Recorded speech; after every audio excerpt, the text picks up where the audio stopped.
আর তুই এমন একজনকে বিয়ে করবি ভাবছিস, তাকে বিয়ে করে তো তুই আরো বেশি গরিব হয়ে যাবি। সে যাক গিয়ে, তোকে বলে কোনো লাভ নেই। চলি আমরা। আকাশ, তুমি তোমার এই গরিব জীবনটা কি দূর করবে? আমি তো চেষ্টা করেই চলেছি। তাছাড়া আরো একটা বছর অপেক্ষা করো, তারপর তোমার জন্য নতুন একটা সারপ্রাইজ অপেক্ষা করছে। দরকার নেই তোমার আর কোনো সারপ্রাইজ। ভেবে দেখছো তো? দেখেছি। সামান্য হয়তো একটা প্রমোশনের গল্প শোনাবে তুমি। এতে তো আমার বেতনও বাড়বে। ওই সামান্য বেতনে কোনো কিছুই হবে না, মনে রেখো কথাটা।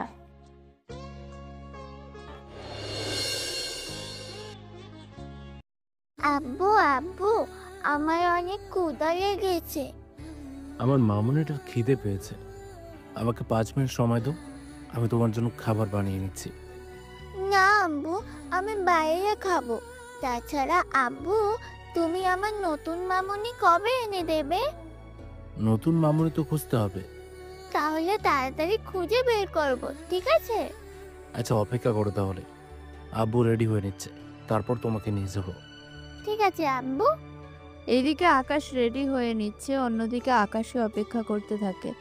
আপনাদের তো পরিচয় করিয়ে দিতে ভুলেই গেলাম। আকাশই হলো আকাশের একমাত্র মেয়ে। ওর বয়স 6 বছর। তবে আকাশের মা বেঁচে আছে না মারা গেছে তা আপনারা পরেও জানতে পারবেন, কেননা ওটা একটা অতীতের মতো, যা আপনাদের সময় করে জানানো হবে। অন্যদিকে ইরা, ইরা, এই ইরা, কোথায় তুই? আম্মু, আমি আরেকটু ঘুমাই। দুপুর পর্যন্ত যদি ঘুমিয়ে তুই দিন পার করে দিস, তাহলে অফিসে যাবি কখন? আব্বু কি অফিসে যায়নি? তোর বাবা তো অফিসে গিয়েছে, কিন্তু তোকে যে একটা কথা বলেছিল, সে কথা কি মনে আছে? আমাকে কখন কি কথা বলেছিল? গতকাল রাতেই তো বলল। মনে নেই আমার, আবার বলো। তোর আব্বু তোর জন্য একটা ছেলে দেখেছে, তোকে এই ঠিকানায় এসে ওই ছেলের সাথে কথা বলে নিতে হবে। আচ্ছা, এই নিয়ে তোমরা আমাকে 10টা ছেলের সামনে নিয়ে গেছো।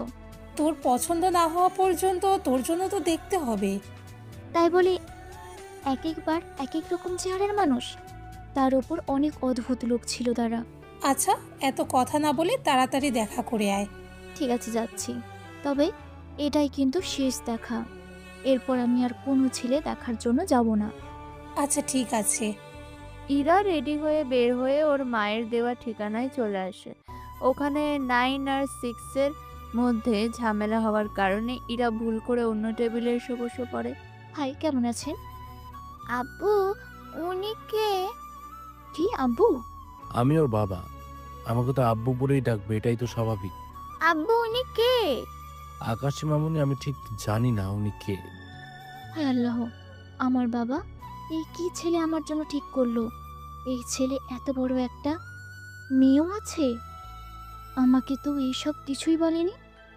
তার উপর ছেলেটা তো অনেক হ্যান্ডসামও আছে, কিন্তু কিভাবে কি হচ্ছে তা তো বুঝতে পারছি না। আচ্ছা, আপনাকে তো চিনলাম না। আমি ইরা চৌধুরী, রফিক চৌধুরীর একমাত্র মেয়ে আমি। বাবা আমাকে পাঠিয়েছে আপনার সাথে দেখা করার জন্য, কিন্তু আপনার যে মেয়ে আছে সে কথা আমাকে বলেনি। দেখুন, আমি তো রফিক নামে কাউকে চিনি না। বুঝলাম না, লোকটা কি মজা করছে নাকি আমার সাথে, নাকি মেয়ের সাথে বলে এই বিষয়ে কথা বলতে চাইছে না? কি ভাবছেন? আচ্ছা আকাশী, আমাকে একটা কথা বলো তো। কি কথা আম্মু? আকাশী, উনি তোমার আম্মু হয় না। তাছাড়া প্লিজ আপনি কিছু মনে করবেন না। আসলে ছোটবেলায় ওর মা আমাদের ছেড়ে অন্য ছেলের সাথে চলে যায়। চলে কেন গেল? আসলে বিয়ের পরে ও অন্য ছেলের সাথে কথা বলতো, সেখান থেকে ওই ছেলের সাথে প্রেম হয়। বুঝতে পেরেছি, সেই জন্য আপনাদের ছেড়ে চলে গেছে, তাই তো? ঠিক ধরেছেন। তা এতগুলো বছর ধরে বিয়ে না করে হঠাৎ বিয়ে করার প্ল্যান আসলো কি করে? আমি কখন বিয়ে করতে চাইলাম? থাক, আর লুকাতে হবে না। আব্বু, উনি কিন্তু দেখতে অনেকটা আমার ভাইয়ের মতো। ও মা, তাই নাকি? আপনি কিছু মনে করবেন না। আসলে ওর মাকে ওইরকম ভালো করে দেখেনি তো এখনো। আচ্ছা, আমি তো এখানে আছি, একটা কাজ করুন। কি কাজ? আপনার পুরনো কাহিনীগুলো আমাকে একটু জানান। এইসব জেনে আপনার কি কাজ বলুন? বারে, ভবিষ্যতে যার সাথে থাকবো তার সম্পর্কে সব তথ্য তো জেনে নিতে হবে। আমি ঠিক বুঝতে পারিনি। আপনাকে এত কিছু বুঝতে হবে না, আপনি শুধু আমাকে কাহিনীটা খুলে বলুন, তাহলে আমার জন্য সুবিধা হবে। ঠিক আছে, এত করে যখন বলছেন তখন শুনুন। 7 বছর পূর্বে নীলাশা, চলো আমরা বিয়ে করি। আকাশ, তুমি এখনো বেকার। তোমাকে বিয়ে করে আমি আমার জীবনটা নষ্ট করতে পারবো না। এসব কি বলছো নীলাশা? ঠিক বলছি আমি। তুমি হয় কিছু একটা করো, তারপর আমি তোমাকে বিয়ে করব। আচ্ছা, আমি চেষ্টা করে দেখব। এভাবে 3 মাস পরে আকাশ কোনোভাবে একটা চাকরি করতে থাকে। মাসে যে ডলার পায় তা দিয়ে কোনোভাবে চলে যায়। 4 মাস পরে এসে নীলাশাকে বিয়ে করে। দেখো আকাশ, আজ আমাদের বাসর রাত। সেসব তো আমি জানি। তোমাকে একটা কথা দিতে হবে। কি কথা? তুমি চাকরি ওটা ছেড়ে দিয়ে ব্যবসা করো। আচ্ছা, সেসব নিয়ে পরেও ভাবা যাবে। এমনিতে অনেকটা সময় পার হয়ে গিয়েছে, সেজন্য সময় নষ্ট করা ঠিক হবে না। আচ্ছা চলো তাহলে শুরু করি। এরপরে কি হয় তা জানার কোনো প্রয়োজন নেই। সকালবেলায় ওরা ঘুম থেকে উঠে দুজনে ফ্রেশ হয়ে নাস্তা বানাতে থাকে। তবে এতদিন আকাশ একাই থাকতো বলে বাসায় প্রয়োজনীয় জিনিসপত্রের অনেক অভাব ছিল। সেই জন্য কি ব্যাপার, এইগুলো দিয়ে রান্না করব কি করে? আমি তো এতদিন এভাবেই রান্না করে এসেছি। তা না হয় বুঝলাম, কিন্তু এইভাবে আমি রান্না করতে পারবো না। তুমি নতুন করে কিনে আনবে আসবাবপত্র। কিন্তু এত ডলার পাবো কোথায়? কেন, বিয়ে করার আগে কি মনে ছিল না? মনে যদি থাকতো তাহলে তো হতোই। তাছাড়া বেতন পেলে আমি সবটা কিনে নেব, চিন্তা করো না। এরপর ওরা রান্না শেষ করে নেয়। এভাবে 3 মাস কেটে যায়। হঠাৎ নীলাশা মাথা ঘুরে পড়ে যায়। ডক্টর এসে নীলাশাকে দেখতে থাকে। ভয়ের কিছু নাই, উল্টো দুঃসংবাদ আছে। কিরকম? আপনি বাবা হতে চলেছেন। আপনার স্ত্রী 1 মাসের প্রেগনেন্ট। এটা তো অনেক বড় সুসংবাদ। চলুন আপনাকে সামনে এগিয়ে দিই। তবে ওনার খেয়াল রাখবেন। ডক্টর যাওয়ার পরে আকাশ নীলাশার কাছে এসে বসে পড়ে। আমাদের ঘর আলো করে একজন অতিথি আসতে চলেছে। এখন থেকে ওর সব খেয়াল রাখতে হবে আমাকে। এখন থেকে আমাদের অনেক হিসেব করে চলতে হবে। চিন্তা করো না, আমি সবটা সামলে নেব। তুমি এখন রেস্ট নাও, আমি অফিসে গেলাম। এইদিকে অফিসে আসার পরেই স্যার, আজকে এত লেট করে এলেন যে? কিছু কাজ ছিল বাসায়। স্যার, আপনিও কি বইয়ের কাজে সাহায্য করেন? সংসার তো আমাদের, যদি আমরাই একে অপরকে সাহায্য না করি তাহলে আর কি করবে? স্যার, এই নিন ফাইল। এই ফাইলটা দেখে বলুন কি করা যায়। আচ্ছা রেখে যাও, আমি চেক করে নেব। ঠিক আছে স্যার। এদিকে আকাশ অফিসের কাজ করতে থাকে। কাজ শেষ করে নীলাশাকে সময় দিতে থাকে। কয়েকটা দিন এভাবে কেটে যায়। ওদের বেবিও ধীরে ধীরে বড় হতে থাকে পেটের মধ্যে। এভাবে আরো কয়েকটা মাস কেটে যাওয়ার পরে আকাশের জন্ম হয়। দেখো দেখো, মেয়ে আমার একদম তোমার মতো হয়েছে। আমার মেয়ে আমার মতো তো হবেই। কষ্ট করলাম আমি, আর সব কিছু হয়েছে তোমার মতো। এটা কোনো কথা হলো বলো? আচ্ছা, এখন ঝগড়া না করে মেয়েদের দেখাশোনা কিভাবে করা যায় তা নিয়ে ভাবতে থাকো। আমি এত ভাবতে পারবো না, তুমি ভাবতে থাকো কি করা যায়। এভাবে আরো 3 মাস কেটে যায়। একটা সময় আকাশ অফিসে বসে কাজ করতে থাকে। তখন আবির ওর কাছে আসে। স্যার, আপনাকে একবার দেশের বাইরে যেতে হবে। তা কতদিন লাগতে পারে? এই তো স্যার, 5-7 দিন তো লাগবেই। এতদিন কেন? প্রজেক্ট তো অনেক বড়। একবার এই প্রজেক্ট যদি পেয়ে যাই আমরা, তাহলে তো আমরা মিলিয়নার থেকে বিলিয়নার কাছাকাছি চলে আসব। আচ্ছা, আমরা যাওয়ার প্রস্তুতি নিতে থাকি, কিন্তু তোমার ভাবিকে কি জবাব দেবো?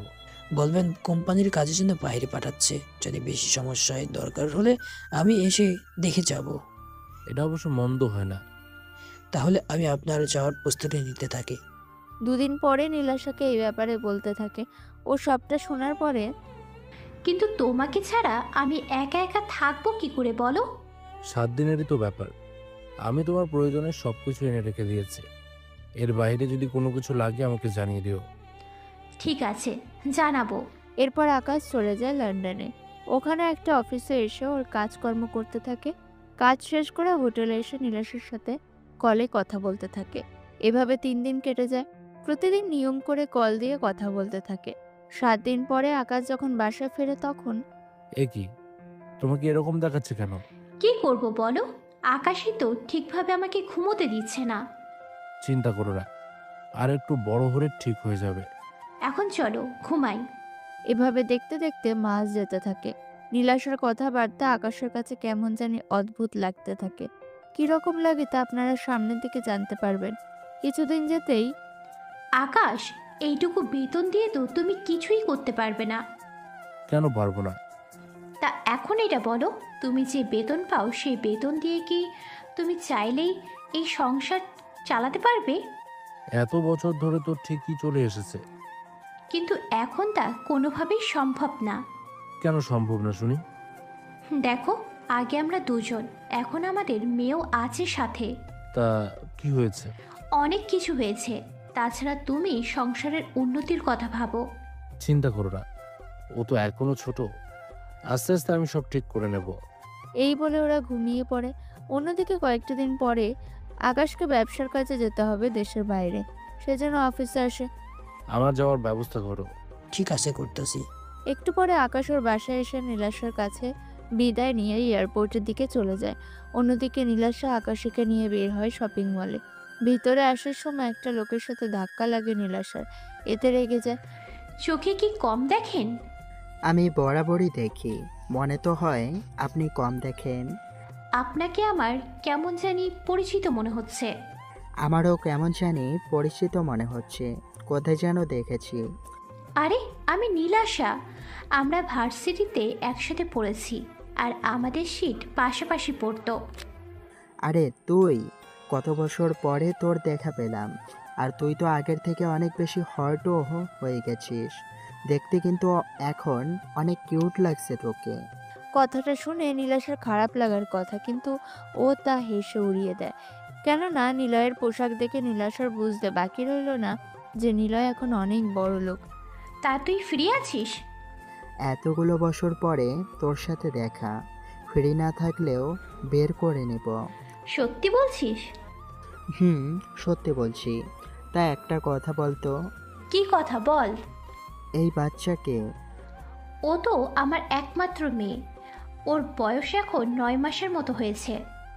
তুই যে বিয়ে করেছিস এটা কিন্তু দেখে বোঝাই যায় না। সত্যি বলছিস তো? আরে মিথ্যে কেন বলবো তোকে? তা এখন কি করছিস? কি আর করব বল, বাবার ব্যবসায় দেখাশোনা করতেছি। তা তোর হাজবেন্ড কি করে? নীলাশা আকাশের ব্যাপারে সবটা বলতে থাকে। সবটা শোনার পরে তাহলে তো তুই মোটেও সুখে নাই। ওই রকম আর কি। ওই একটু বেতন দিয়ে কি আর সংসার চলে? যদি তোর আপত্তি না থাকে তাহলে তোর হাজবেন্ডকে আমাদের অফিসে পাঠিয়ে দে। আমি এর থেকেও ডাবল বেতন দিব, তাও তোর জন্য। ও কারোর করুণা নেবে না। তাছাড়া আমি হয়তো ও সংসার করব না আর। কেন কেন? আমার মতো মেয়ে কিভাবে ওর মতো একটা ছেলে সংসার করবে, বুঝতে পারছিস? তাহলে এখন কি করবি? ওকে ডিভোর্স দিয়ে নতুন করে সংসার করব। কিন্তু এই বেবি? ওকে ওর বাবার কাছে দিয়ে দেব। তাছাড়া ওর সাথে থাকলে ঝামেলা।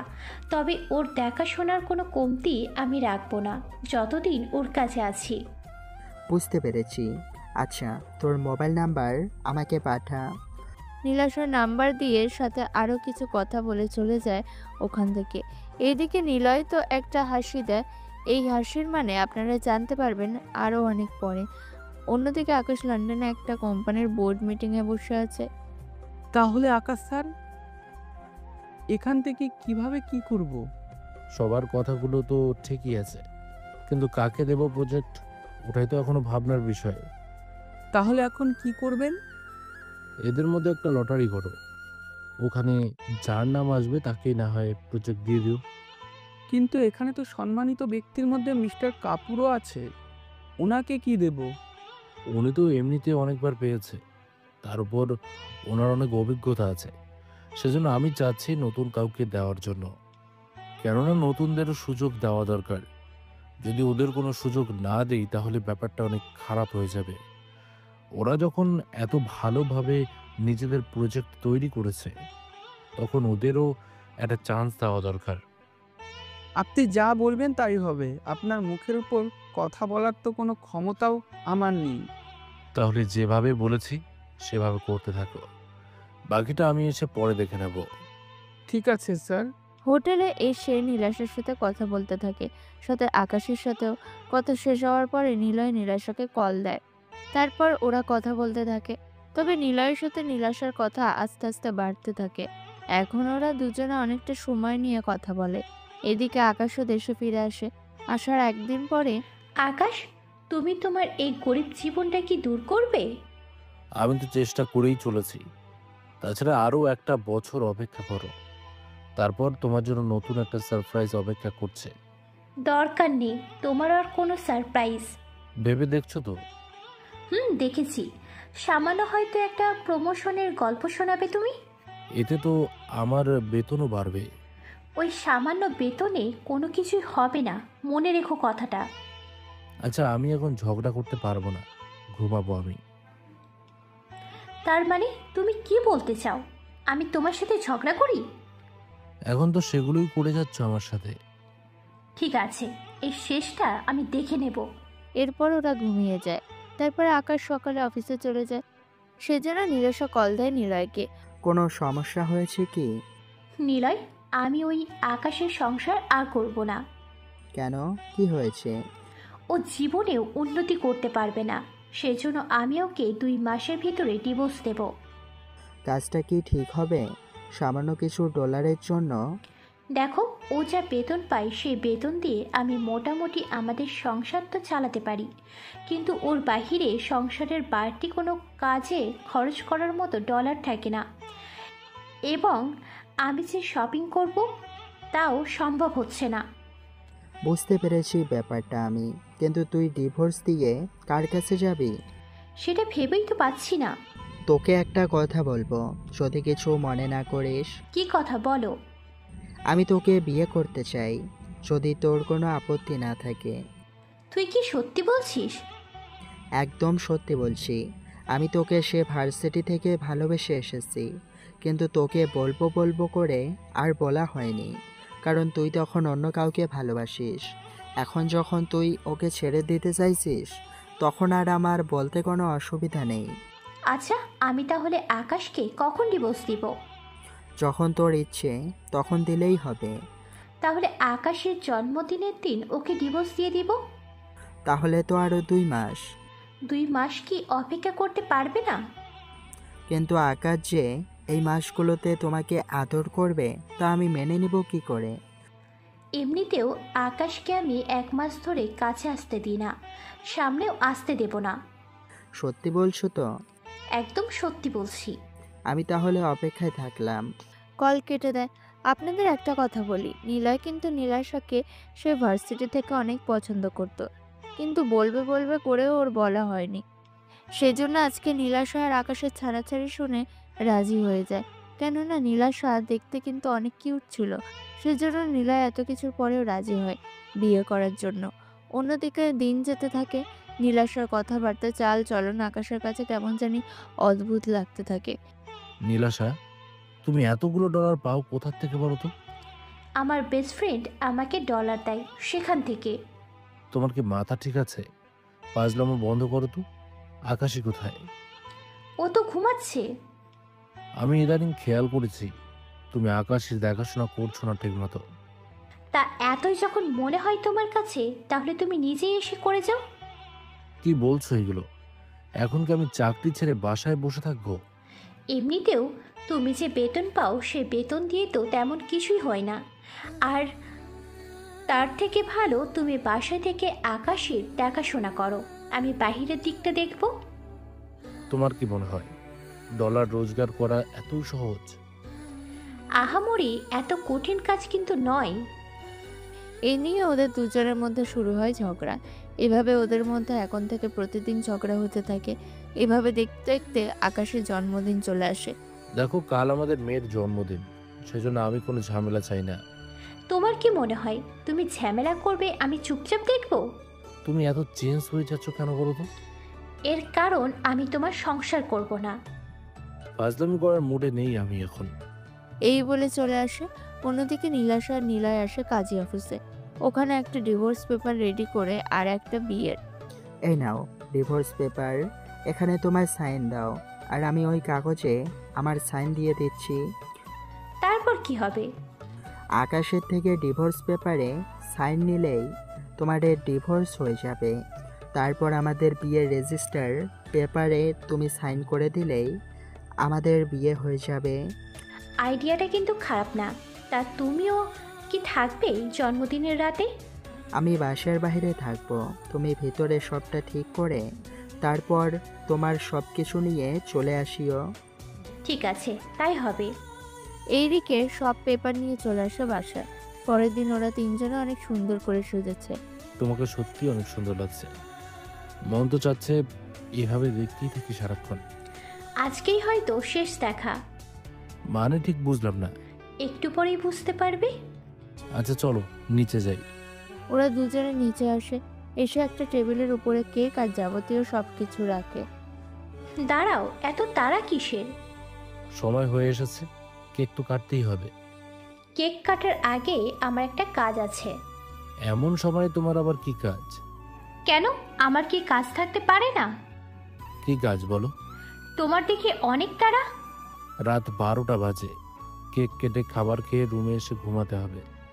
তার উপর আকাশেরও ঘুম পাচ্ছে। ঠিক আছে, এই নাও পেপার, সাইন করে দাও। কিসের কাগজ এটা? আমাদের ডিভোর্স পেপার। দেখো নীলেশা, আমি মোটেও ফাজলামের মোডে নেই।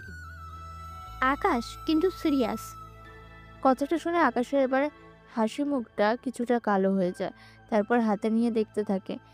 এটা তো সত্যি সত্যি ডিভোর্স পেপার। ও তো সাইন করে দিয়েছে। চিন্তা করো না, তোমাকে কাবিনে কোনো ডলার দিতে হবে না। আকাশী এখন থেকে তোমার কাছেই থাকবে। এবার সাইন করে দাও, আমি চলে যাব। ওটা কিসের কাগজ? আমার বিয়ের কাগজ। তোকে ডিভোর্স দিয়ে আমি অন্য কাউকে বিয়ে করে নিলাম। ভালো থেকো তোমরা। ওই রাতে আকাশ আর আকাশীকে ছেড়ে নিলয়ের হাত ধরে চলে যায়। নীলাশা, এটা তুমি কি করলে? তোমার জন্য সামনে আমি এমন একটা সারপ্রাইজ রেখেছিলাম যা তুমি কল্পনাও করতে পারোনি। তুমি যখন চলে গেছো তখন আর আমি তোমাকে নিয়ে ভাববো না। তুমি ভালো থেকো। এরপর আকাশ একাই আকাশের দেখাশোনা করতে থাকে বাকি বছরগুলোতে। আর এখানেই 7 বছরের সমাপ্তি হয় বর্তমান। তার মানে ডলারের জন্য তোমাকে ছেড়ে চলে গেছে? হ্যাঁ, ঠিকই ধরেছেন। কিন্তু এতগুলো বছর হলো, নতুন করে বিয়ে কেন করেননি? যদি নতুন করে বিয়ে করতাম তাহলে আমি হয়তো একটা ভালো বউ পাবো, কিন্তু আমার মেয়ের জন্য আমি হয়তো ভালো একটা মা পাবো না। সব মেয়েরা তো এরকম হয় না। তা জানি, কিন্তু অন্য কারোর মেয়েকে নিজের মেয়ের মতো বড় করতে কেউ পারে না। আচ্ছা, আপনি তো সবই শুনলেন। সবই শুনেছি, কিন্তু আমার কোনো আপত্তি নেই। দেখুন, আপনি হয়তো ভুল করছেন। আপনি যার সাথে দেখা করার জন্য এসেছেন সে আমি না, অন্য কেউ। কিন্তু এই টেবিলে তো নয় লেখা। এটা 6 নম্বর টেবিল। এটা পড়ে গিয়ে এরকমটা হয়ে গেছে। সরি, আমি আসলে বুঝতে পারিনি। কিন্তু আপনি এতক্ষণ ধরে আমাকে তা বলেননি কেন? আপনাকে তো আমি কখন থেকে বলতে চেয়েছি, আপনি তো আমাকে চুপ করিয়ে দিয়ে কথা বলেই যাচ্ছেন। সরি, আমারই ভুল হয়েছে। তবে যখন ভুল করে আপনার কাছে চলেই এসেছি, তখন আর আমি অন্য দিকে যাব না। আব্বু, উনি কি আমার মা? না মামুনি। আকাশী, আমি তোমার আম্মু। তাহলে এতগুলো বছর তুমি আমার কাছে আসোনি কেন? আম্মুর অনেক কাজ ছিল, সেজন্য আসতে পারিনি। আপনি সবটা জানার পরেও? দেখো, আমার কাছে এত সম্পত্তি আছে, তা দিয়ে 100 বছর খেয়ে যেতে পারবো। তাছাড়া তোমাদের কোনো কাজও করতে হবে না। তোমরা আমার সাথে থাকবে, আর খাবে আর ঘুমাবে। কিন্তু তা তো সম্ভব না। সম্ভব অবশ্যই হবে। সেজন্য আমি যখন তোমাকে আমার স্বামী বলে ধরে নিয়েছি আর আকাশীকে আমার মেয়ে বলে ধরে নিয়েছি, তখন তোমাদের আমি সহজে ছাড়ছি না। কথাটা শুনে আকাশে এসে ইরাকে জড়িয়ে ধরে। আমার লক্ষ্মী আম্মু, উম্মা। আমার লক্ষ্মী মামনি, চলো আমরা একসাথে খাবার খেয়ে নিই। ওরা খাবার খেতে থাকে। তখন ওখানে ইরার বান্ধবী আসে ওর জামাইকে নিয়ে। ইরাকে এখানে দেখে, আরে ইরা, তুই এখানে কেন? এসেছি আমার হবু জামাইয়ের সাথে দেখা করতে। বাহ, দুলাভাই তো অনেক কিউট আছে। তা সাথে এই মেয়েটা কে? ওনার ভাগ্নি নাকি ভতিজি? ওর মেয়ে। মজা করছিস নাকি? মজা কেন করব? তা নয় তো কি, এত বড় একটা মেয়ে যদি ওনার হয় তাহলে তুই বিয়ে কেন করেছিস? দেখো, আমার পছন্দ হয়েছে সেজন্য। তানু, তোমার বান্ধবীর মাথা কি গেছে? দেখুন, আপনি আমার বান্ধবীর জামাই বলে আপনাকে কিছু বললাম না। দেখ ইরা, সময় আছে এখনো, এর মতো লোককে ছেড়ে দে। তাছাড়া তুই কেন বুঝতে চাইছিস না এই লোকটা তোর ডলার দেখে তোকে পটাতে চাইছে? উনি আমাকে পটায়নি, উল্টে আমি ওনাকে পটিয়েছি। কি বলছিস? আমি তো বুঝতে পারছি না। তোরে তো বুঝতে হবে না। তানু, এটা ওদের ব্যাপার। ওর মতো ভিখারিকে বিয়ে করে তোমার বান্ধবীও তো হয়তো ভিখারি হয়ে যাবে কয়েকটা মাস পরেই। মুখ সামলে কথা বলুন। ও তো ঠিকই বলেছে। তানু, হতে পারে তুই আমাদের থেকে অনেক বড় বিজনেসম্যান, কিন্তু তুই এটা ভুলে যাচ্ছিস। আমি কিছুই ভুলিনি। এতদিন আমি তোদের তুলনায় কম ছিলাম।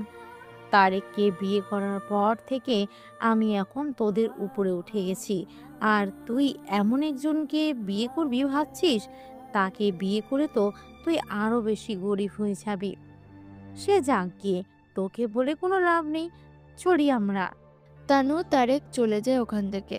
অন্যদিকে আকাশ চুপ করে আছে, কোনো কিছুই বলছে না। ওরা তিনজন খাবার শেষ করে। চলো আমরা বিয়ে করব। কি বলছেন? আমি ঠিকই বলেছি। আর একটু ভেবে দেখলে কি হতো না? অনেকটা সময় নিয়ে ভেবেছি। তাছাড়া আকাশীও আমাকে ওর মা বলে মেনে নিয়েছে। সেখানে আপনারা তো আপত্তি কেন?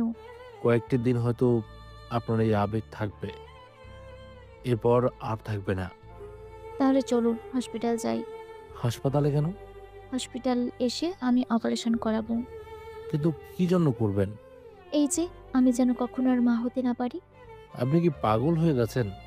দেখুন, যদি আমি মা হয়ে যাই তাহলে তো আকাশের খেয়াল রাখতে পারবো না। সেজন্য আমি এটা করব, যেন ওর প্রতি কোনো মায়া আর ভালোবাসা না কমে যায়। লাগবে না সেসব করা। আচ্ছা, তাহলে তো এখন বিয়ে করা যায়। কিন্তু আপনার বাবা মা? ওনাদের আমি সামনে নিব, চিন্তা করবেন না। এরপর ইরা ওনাদের নিয়ে কাজী অফিসে এসে বিয়ে করে নেয়। তারপর ওদের নিয়ে চলে আসে ওর বাসায়। ইরার মা তো ওদের দেখে, ইরা, কে ওনারা? কে আবার? তোমার মেয়ের জামাই। তুই কি আমার সাথে ফাজলামো করছিস? আমি কেন ফাজলামো করব? তোকে পাঠিয়েছি আরেকটা ছেলের কাছে, কিন্তু তুই তো দেখি অন্য একটা ছেলেকে নিয়ে এসেছিস। তার সাথে ওই মেয়েটাকে? আম্মু, ও আমার একমাত্র মেয়ে আকাশী। আকাশী, উনি তোমার নানু হয়। যাও নানুর কাছে। নানু কেমন আছো? এই বলে ইরার মায়ের কোলে উঠে যায়। উনি ইরার মুখের দিকে তাকিয়ে কোলে তো নেয়, কিন্তু ইরা, আমি তো কিছুই বুঝতে পারছি না কি হচ্ছে, আমাকে একটু বুঝিয়ে বল তো। আচ্ছা শোনো তাহলে। ইরার আম্মু সবটা শোনার পরে, তুই যখন জানতি এটা ওই ছেলে না, তাহলে কেন বিয়ে করতে গেলি? দেখো আম্মু, আমি অনেক ভেবেচিন্তে এই ডিসিশন নিয়েছি। সেজন্য আমাকে এই নিয়ে কোনো কিছু বলার দরকার নেই। তাই বলে 6 বছরের বাচ্চা সহ? দেখো, আজ থেকে ওরা এখানে থাকবে। ওদের কি নিজেদের কোনো বাড়ি নেই? আছে কি নেই তা আমি জানি না, আর জানতেও চাই না। ওরা এখানে থাকবে আমার সাথে। তাছাড়া ও বেকার। বাবাকে বলে আকাশের কোম্পানিতে একটা চাকরি ওকে পাইয়ে দিতে হবে। তুই কখন কি বলছিস, আমার সব কিছু মাথার উপর দিয়ে যাচ্ছে। আচ্ছা, আমার জামাইকে বরণ করে বাসায় তো তুলে নেবে। ইরার মা আকাশকে বরণ করে বাসায় তুলে নেয়। তারপর ইরা রুমে নিয়ে আসে। রুমটা মোটামুটি একটু বড় আছে, যা চলবে। এইদিকে রাতে রফিক চৌধুরী বাসায় এসে ইরার এমন কার্যকলাপ শুনে উনি নিজেও অবাক হয়। কিন্তু যখনই উনি আকাশকে দেখতে পায় তখনই উনি চুপ হয়ে যায়, কোনো কথাই আর বলেনি। রাতে ওদের বাসর রাত শেষ হলে সকালবেলায় আমি আকাশীকে নিয়ে বের হলাম কোথায় যাবে? ওকে স্কুলে ভর্তি করাতে। ও তো স্কুলে পড়ে। কোন স্কুল? আকাশ স্কুলের নাম বলে। স্কুলের নাম শুনে ইরা একটু অবাক হয়, কেননা ওটা অনেক নামকরা একটা স্কুল, তার উপর অনেক ব্যয়বহুলও ছিল। এত দামি স্কুলে পড়াও কে? একমাত্র মেয়ে বলে কথা। আচ্ছা, তাহলে শপিং করতে যাই। ওর জন্য কিছু তো কিনতে হবে। ওর সব কিছুই আছে, শুধু আনলেই হয়ে যাবে। তুমি তাহলে যাও, নিয়ে আসুন। ততক্ষণে আমি আকাশের সাথে বসে বসে গল্প করি। ঠিক আছে, খেয়াল রেখো ওর। এরা গল্প করতে থাকে। আকাশ ওর বাড়িতে এসে ওদের সব কিছু নিয়ে চলে আসতে থাকে। এইদিকে আচ্ছা মামনি, তুমি কি হেঁটে স্কুলে যাও নাকি ট্যাক্সি করে? দুটোই একটাও না, আমাদের তো গাড়ি আছে, সেগুলোতে করে যাই। তাছাড়া আমাদের বাসার সামনে একটা খেলার মাঠ আছে, যেখানে আমরা অনেক খেলাধুলা করি। তো গাড়ি কোথায় পেলে? বাবা আমাকে একটা গাড়ি করে দিয়ে আসে, আবার অন্য গাড়ি করে নিয়ে আসে। কি বলো, তোমাদের তো কিছুই নেই। তাছাড়া আকাশে এখনো ছোট, কি বলতে কি বলে দেয় তা নিজেও জানি না। আচ্ছা তুমি রেস্ট নাও। এদিকে আকাশও সবকিছু নিয়ে চলে আসে। অন্যদিকে সেসব ইরা আবার গুছিয়ে রেখে দেয়। 7 দিন কেটে যায়। একবার আকাশ বাসা থেকে বের হবে, তখন ইরা ওর সামনে আসে। আকাশ, তুমি কি বের হচ্ছ কোথাও? হ্যাঁ, একটু বাইরে যাব। আমার সাথে যেতে পারবে কি? কোথায় যেতে হবে বলো? তুমি আসো, তারপর বলতেছি। একটু পরে ওরা চলে আসে একটা আর্মি ক্যাম্পে। ওখানে এসে জেনারেলের সাথে কথা বলতে থাকে। আপনাদের কথা অনুযায়ী এখানে আমাদের জন্য অনেক বড় একটা জিনিস আছে, যেটা আমাদের কাজে আসবে, তাই তো? জি স্যার, যদি আপনি সেই জিনিসটা একবার দেখতেন তাহলে অনেক বেশি ভালো হতো। ঠিক আছে, দেখবো তাহলে। উনি পেন ড্রাইভ হাতে নিয়ে যেই ওনার কম্পিউটারের সাথে কানেক্ট করলো, সাথে সাথে ভাইরাস পুরো কম্পিউটার ঘিরে দাঁড়ালো। এতে জেনারেলের সাথে আকাশ, ইরাও অবাক হয়। উনি তাড়াতাড়ি করে ওটা বের করে নেয়। তোমার সাহস কি করে হলো ভাইরাস এনে আমাদের সব কিছু নষ্ট করে দেওয়ার? বিশ্বাস করুন, আমি কিছুই জানি না। এটা তো আমার অফিস থেকে দেওয়া হয়েছে। আমি এত কিছু জানি না। তোমার কারণে আমার পুরো সিস্টেমে সমস্যা হয়েছে। আমি তোমাদের দুজনকে ছাড় দিব না। দেখুন, এখানে কোথাও কিছু একটা তো মিস্টেক হচ্ছে। ইরা, এই পেন ড্রাইভ শেষ পর্যায়ে তুমি কার থেকে নিয়েছো? আমাকে তো তানু দিল। ও কেন দেবে? আসলে এই প্রজেক্ট ঠিক আছে কিনা এটা জানার জন্য আমি ওকে দিয়েছি। আর ও 2 দিন দেখার পরে আমাকে এনে দিল। আমি কি জানতাম নাকি ও এরকম কিছু করবে? জেনারেল, আমার স্ত্রীর সাথে ধোঁকা হয়েছে। আমি এত কিছু জানি না। আমি 1 ঘন্টার মধ্যে সব কিছু ঠিক চাই, নয়তো আমি কাউকে ছেড়ে দিব না। স্যার 1 ঘন্টা কেন, যদি 1 মাসও সময় দেন তাও এই ভাইরাস দূর করা যাবে না। এটা আমাদের পুরো সিস্টেম খারাপ করে দিবে। শুনেছো কথাগুলো? আমাকে একটু সময় দিন, আমি এটা ঠিক করে নিচ্ছি। যদি না পারো তাহলে তোমাদের দুজনকে গ্রেপ্তার করা হবে, সাথে সবার সামনে ফাঁসি দেওয়া হবে। আকাশ, আমাদের এখন কে বাঁচাবে? কিভাবে আমরা এখান থেকে বেঁচে ফিরবো? এইদিকে কি বলবে বুঝতে পারছে না, তাই তাড়াতাড়ি করে সে ভাইরাস দূর করতে লেগে যায়। 40 মিনিটের মধ্যে সব ভাইরাস দূর হয়ে যায়। তা দেখে এটা কি করে সম্ভব? যেখানে 1 মাসেও সম্ভব না, সেখানে মাত্র 40 মিনিটে তা করে দিল। আল্লাহ জানে ওর মধ্যে আর কি কি গুণ লুকিয়ে আছে। এখন কি আমরা যেতে পারি? যেতে পারেন। আমি কাল আমার লোক পাঠিয়ে দিব, ওরা আপনার কোম্পানির সাথে ডিল করে নিবে। আপনাকে কি বলেছে ধন্যবাদ দেব সে ভাষা আমি খুঁজে পাচ্ছি না। ধন্যবাদ যদি দিতে হয় তাহলে ওকে দাও। তা কে হয় তোমার? ও আমার হাজব্যান্ড। সুখী হও তোমরা। ওখান থেকে বের হয়। ইরা তো প্রশ্ন করেই যাচ্ছে, কিন্তু তাও আকাশ কোনো প্রশ্নের উত্তর দিচ্ছে না, শুধু চুপচাপ শুনে যাচ্ছে। একটু পরে তোমার যে কাজ সেটা সেরে নাও। আচ্ছা, আসি তাহলে। ওরা বের হয়ে আসে, কিন্তু ইরা তো এখন তানের উপরে রেগে আছে অনেক বেশি। শেষমেশ তানু আমাকে এরকম ভাবে ধোকা দিল। এই তানুকে তো একটা শিক্ষা দিতেই হবে। আমি যাব ওর সাথে কথা বলার জন্য। তুমি একা তো পারবে না। চিন্তা করো না, আমি একা গেলেও ও অফিসে আমার কোনো ক্ষতি করার চেষ্টা করবে না। ক্ষতি কেন করবে না অফিসে? যতই শত্রু থাকুক না কেন, অফিসের ভেতরে কেউ এইসব করার চেষ্টা করবে না। আমি আসি তাহলে, তুমিও কাজে যাও তাহলে। কিছুক্ষণ পরে ইরা এসে তানুর সাথে কথা বলতে থাকে। তানু তো উল্টো ইরার উপরে রেগে যায়। দেখ, আমি এই ব্যাপারে কিছু জানি না। তুই সব কিছু জানিস। কেন তুই প্রজেক্ট চেক করেছিলি? যদি কোনো সমস্যা থাকতো তুই তো আমাকে জানাতিস, কিন্তু তুই সেগুলো কোনো কিছুই করিসনি। তাহলে প্রমাণিত হয় তুই সব কিছু নিজে ইচ্ছে মতো করেছিস। এখন বল, প্রজেক্ট কোন জায়গায় রেখেছিস? তুই যখন সবই জানিস তাহলে তো আর লুকিয়ে কোনো লাভ নেই। আমিও সে কথাই বলতেছি, সব কিছু ফিরিয়ে দে আমার। আমি ওই প্রজেক্ট উপর কাজ করব। 2 দিন পরে আমি জেনারেল কাছে যাব আর এই প্রজেক্ট ব্যাপারে কথা বলে নিব। তোর কি মনে হয় এতে উনি রাজি হবে? হবে মানে? অবশ্যই হবে রাজি। তুই এখন আসতে পারিস। বন্ধুত্বের সুযোগ নিয়ে এত বড় ধোঁকা না দিলেও পারতিস। সে আমি যাই করেছি আমার কোম্পানির সাথে করেছি, সেজন্য তোকে এই বিষয়ে ভাবতে হবে না। সেজন্য বের হয়ে গেলেই ভালো হবে। যদি না বের হই? সিকিউরিটি এনে বের করে দিব।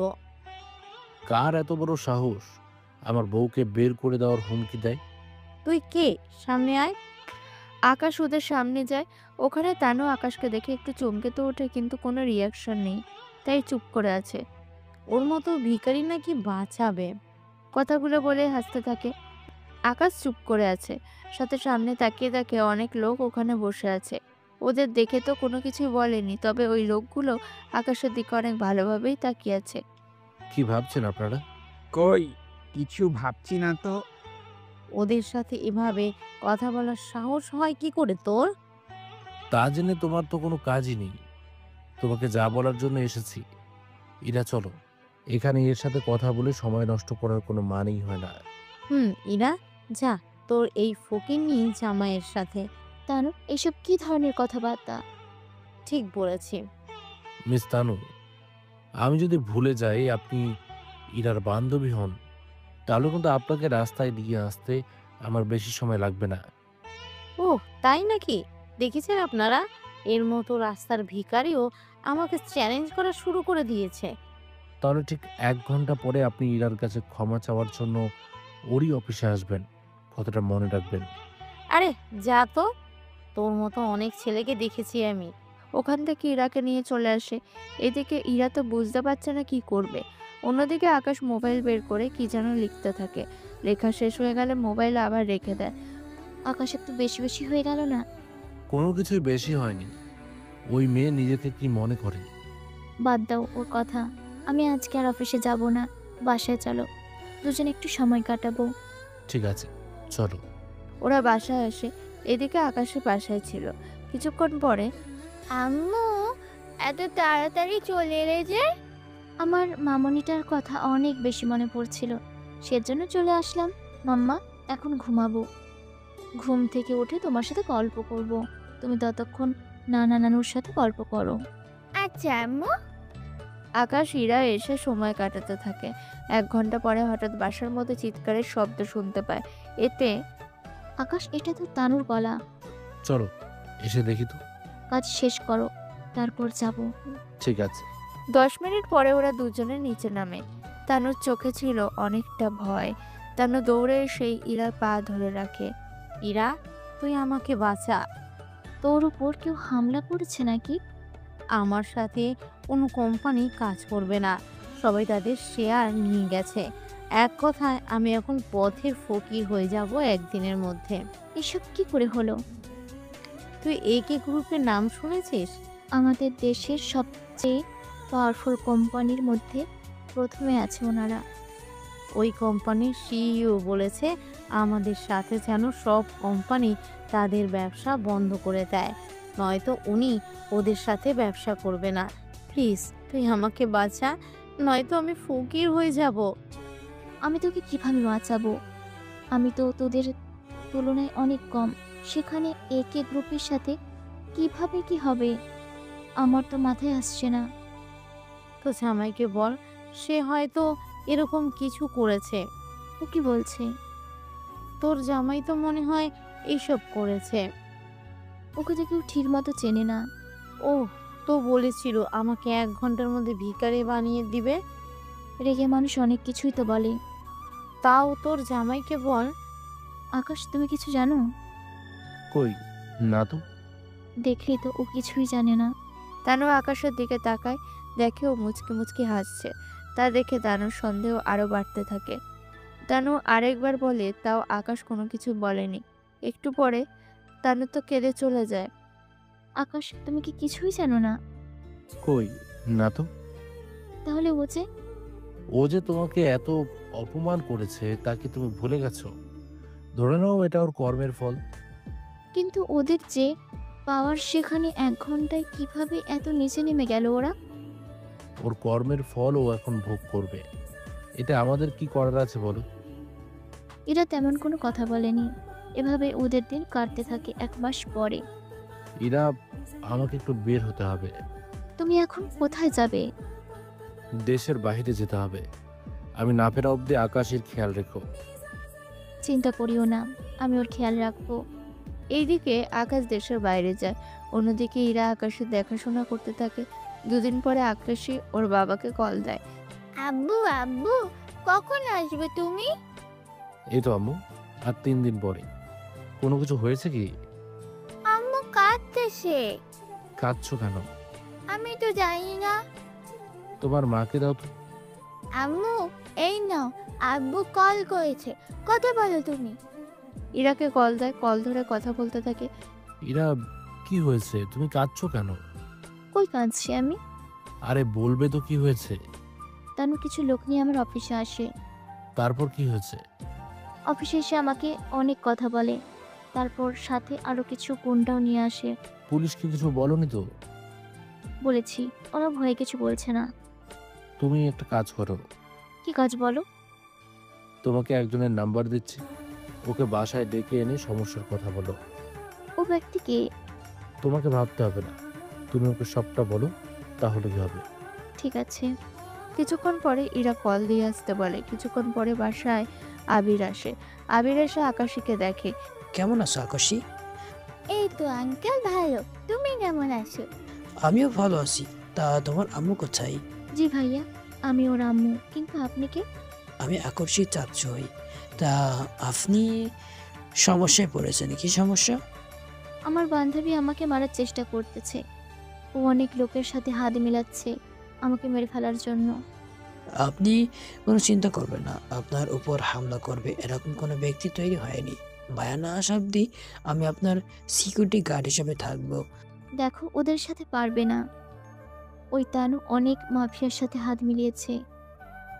জনকে কি চিনেন অথবা নাম জানেন কি? নাম তো জানি, কিন্তু মনে পড়ছে না।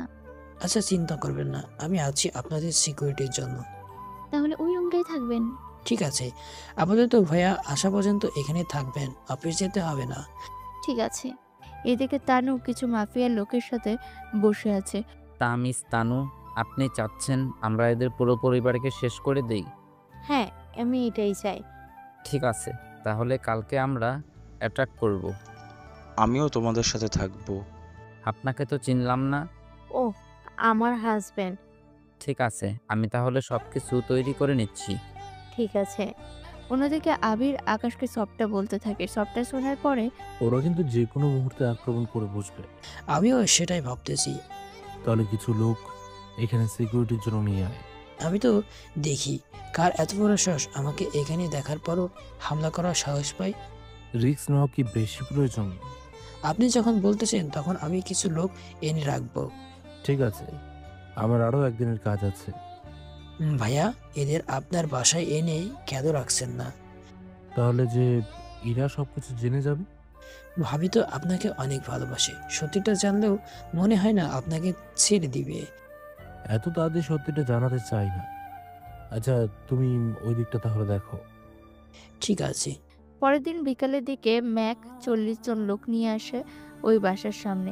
এই বাড়িতেই ওরা আছে। তোমরা বাড়ির ভিতরে যাও আর সবাইকে মেরে তারপরে আসো। ঠিক আছে বস, যাচ্ছি। ওরা ভিতরে আসে, এসে কাউকে ঠিকমতো দেখতে পাচ্ছে না, সেজন্য বাড়ির ভিতরে খুঁজতে থাকে। একটু খোঁজার পরে সবাইকে দেখতে পায় একটা রুমে। বস, ওদের পেয়েছি। ওদের বাহির করে আমার সামনে নিয়ে আয়। ওকে বস, আনছি। এই তোরা চল আমার সাথে। আমরা যাব না। তোরা যে যাবি না সেটা তো আমি জানি, সেজন্যই তো তোদেরকে মারতে এসেছি এখানে। আমাদের ছেড়ে দেওয়ার জন্য কত কোটি দিতে হবে বলেন? সেটা আমাদের বসের সাথে নিচে এসে কথা বলেন। ঠিক আছে, চলুন তাহলে। ওরা নিচে নামে। নেমে আবির ম্যাককে দেখতে পায়। ম্যাক তো দেখেই অবাক হয়, দৌড়ে এসে আবিরের পা ধরে রাখে। বস, আমি জানতাম না এটা আপনার বাড়ি। বিশ্বাস করুন, যদি আমি জানতাম কখনো আসতাম না এখানে ভয়ে। বস, আপনি এই ব্যাটার পা ধরে ক্ষমা চাইছেন কেন? ওই শালা মাপ চা ওনার কাছে। এখানে কি জন্য এসেছো তা বলো। কেউ একজন আমাকে ডলার দিয়ে বলল আপনাদের। ও আচ্ছা, তাই বলো। তা আর কেউ কি এসেছে? জি এসেছে। ভিতরে নিয়ে আসো ওদের। ভিতরে নিয়ে আয়। লোকজন এসে তারেককে ভিতরে নিয়ে আসে। তারেক তো ভিতরে এসে অনেক খুশি হয়। ওকে মারতে হবে। কথাটা শুনে তারেককে মারতে থাকে। ও তো বুঝতে পারছে না কি হচ্ছে এখানের, সাথে ইরার পরিবারও। আবির, ওরা তো মাফিয়া কিং, কিন্তু তোমাকে কেন ভয় পাচ্ছে? ওরা যাকেই ভয় পায় আমি তাকে চিনি, সেজন্য বুঝতে পারছেন ভাবি? উনি আপনার ভাবি? এতে তোর কোনো সমস্যা কি? আমার কোনো সমস্যা নেই। ওকে এক্ষুনি মেরে তারপর ওইখান থেকে যাবি। কখনো যদি এর বাসার আশেপাশে তোদের দেখি তাহলে কিন্তু তোদের জন্য মোটেও ভালো হবে না। জি আপনি যা বলবেন তাই হবে। আমরা তাহলে যাই এখন। যাও। ওরা যাওয়ার পরে আবির কিছুক্ষণ ওখানে থাকে, কিন্তু ইরা এখনো বুঝতে পারছে না ওনার মতো একজন বড় মাফিয়া কিভাবে আবিরকে দেখে ভয় পেল। এটাই ভেবে পাচ্ছে না। এদিকে আবির চলে আসে ওখান থেকে। পরের দিন আকাশ চলে আসে ইরাদের বাসায়। ইরা, তোমাদের কিছু হয়নি তো? আমরা ঠিক আছি। তা তুমি আমাদের এটা বলো, এত বড় একটা মাফিয়া গ্রুপের কিং উনি, উনি কেন আবিরকে দেখে ভয় পাবে? প্রশ্নটা তুমি আমাকে না করে আবিরকে তো জিজ্ঞেস করতে পারতে, বা ওই লোকটাকে। বললে যে তোমরা সত্যিটা বলবে না, সেটা আমি জানি। ও আচ্ছা, তাই নাকি? আচ্ছা শোনো, বলো। আকাশের স্কুল থেকে কল এসেছে। আচ্ছা, আমি কাল তাহলে ওনাদের স্কুলে এসে কথা বলে নেব। আচ্ছা ঠিক আছে। পরের দিন আকাশ স্কুলে আসে। ওখানে একজন ম্যাম আসে। আকাশও ওনার সাথে দাঁড়িয়ে আছে। কি ব্যাপার, কিছু কি হয়েছে? আপনার মেয়ে অনেক বড় বিয়াদব। ও কি করেছে? তা ওকেই জিজ্ঞাসা করে নিন। বলো মামুনি, কি হয়েছে? আব্বু, ম্যাম আমাকে আজকে অনেক বকা দিয়েছে। তুমি নিশ্চয়ই পড়া পারোনি। ওইগুলো কিছুই না। তাহলে কি হয়েছে বলো আমাকে। আকাশে কিছু বলতে যাবে তার আগে মেয়েটি বলে ওঠে, আমি ওকে একজন ভিখারি মেয়ে বলাতে আমাকে ও অনেকগুলো কথা শুনিয়ে দিল। আমাকে কোন দিক দিয়ে আপনার ভিখারি মনে হচ্ছে? নিজের পোশাকের দিকে তাকিয়ে দেখুন, তাহলে বুঝতে পারবেন। বুঝেছি, তোমাকে একটা শিক্ষা তো দিতেই হবে মনে হচ্ছে। এই বলে মেয়েটিকে একটা থাপ্পড় দেয়, যা মেয়েটির হাজবেন্ড এসে দেখে ফেলে। সে তো মেয়েটির কাছে এসে, আপনার সাহস তো কম না, আপনি আমার এই সামনে আমার এই স্ত্রীর শরীরে হাত দিয়েছেন। বেশি কথা বললে তোকেও এখানে মেরে রেখে দেব। তুই কি জানিস আমার কত ক্ষমতা? আজকে এই মুহূর্তে তোর মেয়েকে আমি এই স্কুল থেকে বের করে দেবো, সাথে তোকে যে কি মারবো তা তুই নিজেও জানিস না। কথাটা শেষ হতেই ওখানে ইরা চলে আসে। ইরাকে দেখে ছেলেটি আর মেয়েটি তো চিনতে পারে। আরে ম্যাম, আপনি এখানে? কি হচ্ছে এখানে? ম্যাম দেখুন, এই মেয়েটি স্কুলের মধ্যে অনেক অশুভতাম করেছে। আম্মু বিশ্বাস করো, আমি কোনো কিছুই করিনি। আকাশের মুখে আম্মু ডাক শুনে মেয়েটি আর ছেলেটি তো অনেক অবাক হয়ে যায়। কি, এই মেয়েটি আপনার মেয়ে হয়? তোমাদের কি কোনো সন্দেহ আছে? আমরা যতদূর জানি আপনার এখনো বিয়ে হয়নি, তাহলে বাচ্চা? মানে এখন কি তোমাদের প্রমাণ দিয়ে আমাকে চলতে হবে?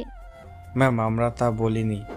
তাছাড়া আমাকে এটা বলো, আমার মেয়ে আর আমার হাজবেন্ডকে অপমান করার সাহস তোমরা পেলে কোথা থেকে? বিশ্বাস করুন, আমরা জানতাম না উনি আপনার স্বামী হয়। যদি জানতাম কখনো এরকম করতাম না। ইরা ফোন বের করে কাউকে কল দিয়ে পুরো স্কুলটা কেনার জন্য বলে। আজ থেকে স্কুলে তোমাদের কোনো জায়গা নেই, কথাটা মনে রাখবে। মেয়েটি আর ছেলেটি অনেক রিকোয়েস্ট করলো, কিন্তু ইরা সেসব কোনো কিছুই শোনেনি। এরপর আকাশও অনেক খুশি হয়ে যায়। অন্যদিকে 3 দিন পরে আকাশ সর্বনাশ হয়ে গেছে। কি হয়েছে বলো। আমাদের সাথে ডিল করার জন্য একজন মেয়ে আসার কথা ছিল। তা সে কি আসেনি? এসেছে তো। তাহলে সর্বনাশ কেন হবে? মেয়েটি তো এখানে আসার জন্য রওনা হয়েছিল, কিন্তু পথের মধ্যে তাকে কেউ নিয়ে যায়। কি বলো, ওনার সাথে কি সিকিউরিটি ছিল না? সিকিউরিটি তো ছিল। তাহলে ওনাকে নিয়ে গেল কি করে? সিকিউরিটি থাকা সত্ত্বেও নিয়ে গেছে। তবে আমার মনে হয় তানু আর তারেকের এই ব্যাপারে হাত আছে। কিন্তু হুট করে সন্দেহ করাটা কি ঠিক হবে? আজকে তানু আমাকে কল দিয়ে বলেছে যদি এই প্রজেক্ট না হয় তাহলে আমাদের পথে বসতে হবে। প্রজেক্ট সাথে পথে বসার কারণ কি? ওই মেয়ে একটা কোম্পানির সিইও আমাদের সাথে ডিল করতে এসেছে। তা সবাই জানে অলরেডি 80% শেয়ার বিক্রি করে তা প্রজেক্ট লাগিয়ে দিয়েছি। এখন যদি ওই মেয়েটিকে না পাই আমাদের যে পথে বসতে হবে। তা এইগুলো হবে কখন? এই তো প্রায় 3 ঘন্টা পরে। এর ভেতরে ওনাকে খুঁজে বের করতে হবে। তুমি একটুও চিন্তা করো না, আমি তো আছি। আমি যে কোনোভাবেই হোক খুঁজে নিয়ে আসবো। পারবে তো? দেখো যারা নিয়েছে তারা কিন্তু অনেক পাওয়ারফুল মাফিয়া। ওদের কাছে যাওয়া মানেই মৃত্যু নিয়ে খেলা করা। তুমি কি ওদের চেনো? চিনি। একবার আমাদের অনেক ডলার ওরা নিজেদের কাছে রেখে দিয়েছে। এখন পর্যন্ত সেগুলো ফেরত দেয়নি। তা তোমরা কখনো চাওনি? অনেকবার চেয়েছি কিন্তু তাতেও কোনো লাভ হয়নি। ওদের ভয়ে বাবা কিছু করতেও পারেনি। চিন্তা করো না, আজকে ওই মেয়েটির সাথে ডলার সবকিছু আমি একসাথে ফিরিয়ে আনবো, চিন্তা করো না। এই বলে বের হয়, তবে কোথায় গিয়েছে তা আপনারা জানতে পারবেন। কিছুক্ষণ পরে একটা বড় কারখানায় এসে গাড়ি থামে। ওখান থেকে আকাশ বের হয়। তোমরা এখানেই থাকো, আমি যতক্ষণ পর্যন্ত না আসবো বা কোনো কিছু করার জন্য বলবো ততক্ষণ পর্যন্ত চুপ করে থাকবে। ঠিক আছে স্যার, তাই হবে। এরপর চলে আসে কারখানার ভিতরে। ওখানে কিছু লোক আর একটা মেয়েকে দেখতে পায়। দেখো আমার হাতে সময় বেশি নেই, ওনাকে নিয়ে যেতে হবে। তুই কি জানিস আমরা কারা? শুনি, কে তোমরা? আমরা হলাম কমান্ডো জগতের বাদশা। তোমাদের তো দেশের হয়ে লড়াই করা দরকার, তা না করে তোমরা এইগুলো কি করছো? আমরা কি করতেছি বা না করতেছি তা আশা করি তোকে বোঝাতে হবে না। তুই কোনো এসেছিস তা আমাদের বল। আমি তো এসেছি ওনাকে নিয়ে যেতে। কথাটা শুনে ওরা হাসতে থাকে, কেননা ওরা ভালো করেই জানে ওদের সাথে আকাশ কোনোভাবেই পেরে উঠবে না। কিন্তু আকাশ যে কি জিনিস তা আপনারা জানতে পারবেন সামনের দিকে।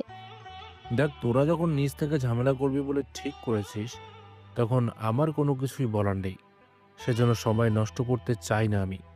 হাতে অনেক কাজ পড়ে আছে। বুঝেছি, তোকে আগে শেষ করতে হবে। শুধু কি কথাই বলবি নাকি মারামারিও করবি? এরা তো মারামারি করতে থাকে, অন্যদিকে এরা তো মিটিং রুমে বসে আছে, সাথে কিছু সাংবাদিক আর বিভিন্ন কোম্পানির লোকজন। এইদিকে সবাই মেয়েটির জন্য অপেক্ষা করতে থাকে, কিন্তু এরা তো জানে মেয়েটি এখানে আসতে পারবে না। সেই জন্য দেখুন, যার আসার কথা সে যদি না আসতে পারে তাহলে প্রজেক্ট তো ক্যান্সেল করা উচিত। আমারও তো তাই মনে হয়। এবার এক একজন এক এক রকম কথাবার্তা বলতে থাকে, তা ইরা শোনা ছাড়া আর কোনো উপায় নেই। এইদিকে আকাশ তো ওদের সবাইকে মারতে থাকে। মারা হলে মেয়েটিকে নিয়ে চলে আসতে থাকে অফিসের দিকে। রাস্তায় মেয়েটির সাথে পরিচিত হয়ে নেয়। অফিসে ঢোকার সাথে সাথে সবাই তো জ্যোতিকে দেখে চমকে ওঠে। ওইখানে কি করে? ওহ, তো এখানে থাকার কথা। তোমাদের দুজনের প্রশ্নের উত্তর আমি পরে দেব। আপাতত প্রজেক্ট নিয়ে কাজ শেষ করে নেই। আকাশ তুমি অনেকে কোথায় ফেলে? যেখানেই পেয়ে থাকি, সহজে যে পাইনি তা তো বুঝতেই পারছো।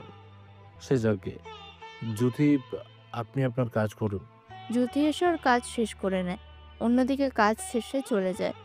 ইরা তো অনেক খুশি হয়ে আকাশকে জড়িয়ে ধরে রাখে। এদিকে তানু আর তারেক কি বলবে ভেবে পাচ্ছে না, সেজন্য ওরা লুকিয়ে চলে যায়। তুমি কি কিছু বলবে? অনেক ক্ষুধা লেগেছে, কিছু খাওয়া দরকার। তোমাকে তো প্রশ্ন করাটাই বোকামি। খিদে কিন্তু অনেক পেয়েছে। চলো রেস্টুরেন্টে এসে খেয়ে নিন। ওরা রেস্টুরেন্টে এসে খেতে থাকে। তখন ওখানে আরও লোকজন ছিল, যারা এক একজন এক এক কোম্পানির মালিক ছিল। ওনারা ওখানে আকাশকে দেখে চমকে ওঠে, দাঁড়িয়ে সালাম করতে যাবে, তখনই আকাশ ইশারায় ওনাদের বসতে বলে। সেজন্য ওনারা বসে যায়। তবে ইরা কিছুটা লক্ষ্য করে, কি ব্যাপার ওনারা দাঁড়িয়ে গেল কেন? তা আমি কি জানি? ও আচ্ছা, তুমি কিছুই জানো না তাই তো। চলো খেয়ে নিই, ক্ষুধা লেগেছে অনেক বেশি। ওরা খাবার খেয়ে বেরিয়ে পড়ে। অন্যদিকে ডেভিল ওর কারখানায় এরকম অবস্থা থেকে অনেক বেশি রেগে যায়। এমন অবস্থা কি করে হলো? স্যার, একজন লোক এসে এই সবটা করেছে। কি? একজন লোক তোদের এই হাল করেছে? লোকটার মারা স্টাইল লজ্জা করে না একজন কমান্ডো হয়ে এই কথা বলতে? কি করব স্যার, এরকমভাবে আজ পর্যন্ত কেউ মারেনি। পুরো শরীর মনে হয় ভেঙে গেছে, হাঁটতেও পাচ্ছি না। তা কিভাবে কি হলো? আমাকে ডিটেলস বল। লোকগুলো বলতে থাকে, আপনারা তো সবই জানেন, সেজন্য আপনাদের বলে তো কোনো কাজ নেই। সবটা শুনে এরকম মারার স্টাইল তো একজন জানে। কে সে? আপনি কি তাকে চিনেন? চিনি মানে অবশ্যই চিনি। তাহলে তো তাকে মেরে ফেলতে সুবিধা হলো। তুই কি বলদ নাকি? ওনার সাথে লড়াই করার মতন শক্তিও আমার নেই, বুঝতে পারলি? কি বলেন স্যার? আমরা তো জানি আপনি সব কিছু। আমার উপরেও আরও মাফিয়া আছে, তারা অনেক ভয় পায়। এক কথায়, আমরা যদি পুরো মাফিয়া কিংয়ের সদস্য মিলে এক হয়ে যাই, তাহলে হয়তো ওনার সাথে মোকাবিলা করতে পারবো। তাহলে সব এক হয়ে যান। কথাটা বলা যতটা সহজ, আবার ততটাও কঠিন। ওনার বিরুদ্ধে যাওয়ার সাহস কেউ কখনো করবে না। তাহলে কি আমরা এভাবে চুপ করে বসে থাকবো? চুপ করে বসে থাকা তো সম্ভব না। একটা কাজ করো, আমি সবার সাথে এমনিতে একবার আলাপ করে দেখি, তারপর কি করা যায় তা আমি তোমাদের জানাবো। ঠিক আছে। অন্যদিকে ইরা তো আজও আকাশের ব্যাপারে কোনো কিছু বুঝে উঠতে পারছে না। কি বলবে আর কি করবে এগুলো ভাবতে থাকে। অফিসে কাজ করতে থাকে, ঠিক তখনই কিছু মাফিয়ার লোক আসে অফিসে। তোদের এই অফিসের মালিক কে? আমি মালিক। কি হয়েছে বল? এই, তুই তাহলে মালিক? তা আমাদের সাথে চল। তোর সাথে যাব মানে? তোকে নিয়ে যেতে আসছি বসের কাছে। আমি কেন তোদের বসের কাছে যাব? আর কে তোরা? আমরা কে তা তোকে বুঝাতে পারবো না, তুই তাড়াতাড়ি করে চল আমাদের সাথে। তোরা কি জানিস তোরা কার সাথে কথা বলছিস? সব কিছু জানি আমরা। তারপরেও এত সাহস তোরা পেলি কি করে? এই, একে ধরে নিয়ে চল তো। কিছু লোক ইরাকে নিয়ে যেতে থাকে। অফিসে থাকা সিকিউরিটিগুলোও বাঁচানোর জন্য চেষ্টা করে চলেছে, কিন্তু তাও ওরা পেরে ওঠেনি। কিছুক্ষণের ভিতরে ওরা ইরাকে নিয়ে চলে যায় ওখান থেকে। সন্ধ্যার দিকে আকাশ খবর পেয়ে যেতে থাকে ওই আস্তানার দিকে। এইদিকে তুই কি ভেবেছিস আমার হাত থেকে বাঁচতে পারবি? কি চাও তোমরা? আমাকে কেন ধরে নিয়ে এসেছো? তোকে কেন এনেছি তা এখন তোর না জানলেও চলবে। তবে তোর সাথে কি কি করব তা তুই নিজেও জানিস না। আমি তো আপনার কোনো ক্ষতি করিনি, তাহলে আমার সাথে কেন এরকমটা করবেন? কেন করব তা তোকে জানতে হবে না। এইদিকে আকাশ তো আস্তানায় চলে আসে, যা ডেভিল খবর পায়। তোর হাজবেন্ড এসেছে তোকে বাঁচানোর জন্য। কি? আকাশ এখানে কি করে? তোর হাজবেন্ডকে আগে মারবো, তারপর তোকে মারবো। প্লিজ ওর কোনো ক্ষতি করো না। আমি কি করব না করব তা আমি তোর থেকে জানতে চাই না। ওই ছেলেকে মেরে আমার সামনে নিয়ে আয়। যদি মাথা কেটে আনতে পারিস তাহলে তোদের জন্য পুরস্কার আছে। ওকে বস, যাচ্ছি তাহলে আমরা। প্লিজ ওকে ছেড়ে দাও। কিছুক্ষণের মধ্যে আকাশকে মারতে ডেভিল সহ বাকিরা তো আছে। কিছুক্ষণ পরে ডেভিলের লোকেরা আকাশের পথ আটকে দাঁড়ায়। তোকে সামনে আমরা যেতে দিব না। আমাকে আটকানোর সাহস তোর হয়নি, বুঝলি? কে বলছে হয়নি? আমি চাইলে তোর কি ক্ষতি করতে পারি তা তুই নিজেও জানিস না, বুঝলি? ও তাই নাকি? তাহলে কিছুটা মোকাবিলা তো করাই যায়। তাহলে শুরু করি আমরা। এরপর শুরু হয় ওদের মধ্যে মারামারি। একটা পর্যায়ে আকাশ তো ওদের মেরে ফেলে, কিন্তু ওই লোকটা কোনোভাবে পালিয়ে ডেভিলের কাছে আসে। বস বস, আমাকে বাঁচান। তুই এত ভয় পেয়ে আছিস কেন? তুই না ওই ছেলেকে মারতে গিয়েছিস? ওই ছেলে তো অনেক সাংঘাতিক একটা লোক, আমাদের 70 জন লোককে মেরে ফেলেছে। এত স্পেশাল কমান্ডো ওদের মেরে ফেলেছে? জি বস, এখানে আসার আগে এখান থেকে পালাতে হবে। এখানে তো আরো 30 জন আছে। যেখানে 70 জন মিলেও কিছু করতে পারেনি, সেখানে এরা তো 30 জন কি করবে? ওর প্রাণভোমরা তো আমাদের কাছে। আমরা যেভাবেই চাইবো ওকে সেভাবেই নাচাতে পারবো। কিন্তু সেটা কি আজ সম্ভব হবে? হবে। এই মেয়ে যতক্ষণ আমাদের কাছে আছে ততক্ষণ ও আমাদের কথা শুনতে বাধ্য। একটু পরে আকাশ ওখানে আসে। ইরাকে এরকম অবস্থা দেখে, তুমি ঠিক আছো তো? আমি ঠিক আছি, কিন্তু এরা দেখি ডলার আর পাওয়ারের অনেক ভয় দেখাচ্ছে। ওরা তো আমার সম্পর্কে জানে না, সেজন্য ওরা এরকম করছে। হো তাই নাকি? শুনি কি তোর পরিচয়? আমার পরিচয় জানার পরে তুই নিজেই নিজের প্রাণ ভিক্ষা চাইবি। প্রাণ তো এখন তোকে ভিক্ষা দিব। হয় তুই নিজেকে শেষ করে দিবি, নয়তো আমি এই মেয়েকে শেষ করে দেব।